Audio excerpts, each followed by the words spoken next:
वो समाजवादी पार्टी के द्वारा पोषित माफिया है और उसकी कमर को तोड़ने का काम हमारी सरकार ने किया है।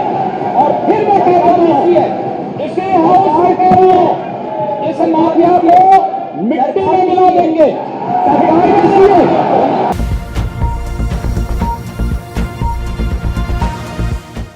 यूपी में एक तरफ समाजवादी पार्टी और बहुजन समाज पार्टी ने राजनीतिक लाभ के लिए अतीक और मुख्तार अंसारी पर भरोसा किया, तो बिहार में यही काम राष्ट्रीय जनता दल ने शहाबुद्दीन के लिए किया।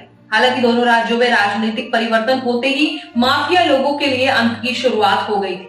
योगी आदित्यनाथ के सीएम बनने के बाद ही इनके ताबूत में अंतिम कील ठुक गई थी। वो अतीक अहमद जिसके खौफ से कभी पूरा पूर्वांचल सहम जाता था, जिसके एक इशारे पर पूरा सिस्टम सिमट जाता था, उसी अतीक अहमद के गुर्गे आज जान बचाने की भीख मांगते फिर रहे हैं। उमेश पाल हत्याकांड के बाद जिसने भी उत्तर प्रदेश की कानून व्यवस्था पर सवाल खड़े किए हैं, उन्होंने बाद में बाबा के बुलडोजर का एक्शन भी देखा है।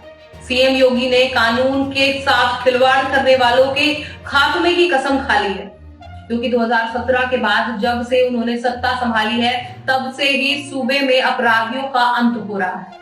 जिस हवेली में बैठकर कभी माफिया अतीक लोगों की जमीन हड़पने का प्लान बनाता था और सरकार के आला अफसर उसको सलाम ठोकते थे, बाबा के बुलडोजर ने सबको नेस्ताभूत कर दिया। बाबा की पुलिस को अब अतीक की पत्नी साइस्ता और गुड्डू बमबाज की तलाश है, जो उसके काले साम्राज्य को अभी भी ऑक्सीजन देने का काम कर रहे हैं।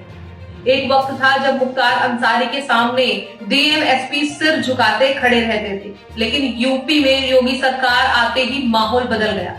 वहीं आईएस 191 गैंग चलाने वाले मुख्तार अंसारी परिवार पर कुल 97 केस दर्ज है। बड़ा बेटा अब्बास जेल में है, पत्नी फरार है और छोटा बेटा उमर जमानत पर है। पुलिस और ईडी के सूत्र बताते हैं कि अंसारी परिवार के पास करीब 15,000 करोड़ रुपए की बेनामी संपत्ति है। योगी सरकार मुख्तार की एक संपत्ति की जांच पड़ताल में जुटी है। यूपी में मुख्तार का गैंग हो या अतीक का, योगी बाबा ने सबका परमानेंट इलाज कर दिया है। यूपी पुलिस अभी भी माफिया अतीक और मुख्तार अंसारी की पत्नियों की तलाश में, ताकि उनके पापों का भी हिसाब पूरा किया जाए। हालांकि मुख्तार और अतीक गैंग में संपत्ति और राजनीतिक विरासत की जंग भी शुरू हो गई है, जिससे उनके गुर्गे आपस में ही लड़ मरेंगे।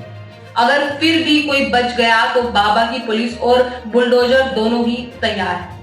तो ये थी हमारी आज की खास रिपोर्ट। इस मुद्दे पर आपके क्या राय हैं, आपके क्या विचार हैं, आप हमें हमारे कमेंट बॉक्स में लिखकर भेज सकते हैं। फिलहाल देश और दुनिया की तमाम खबरों के लिए आप हमारे चैनल को सब्सक्राइब करें और बेल आइकन दबाना ना भूलें, ताकि आपको हमारी वीडियोस की नोटिफिकेशन आती रहे। मैं तनु शर्मा आपसे विदा लेती हूँ, फिर मिलती हूँ एक नई अपडेट के साथ। तब तक के लिए कीप वॉचिंग एयर न्यूज। नमस्कार।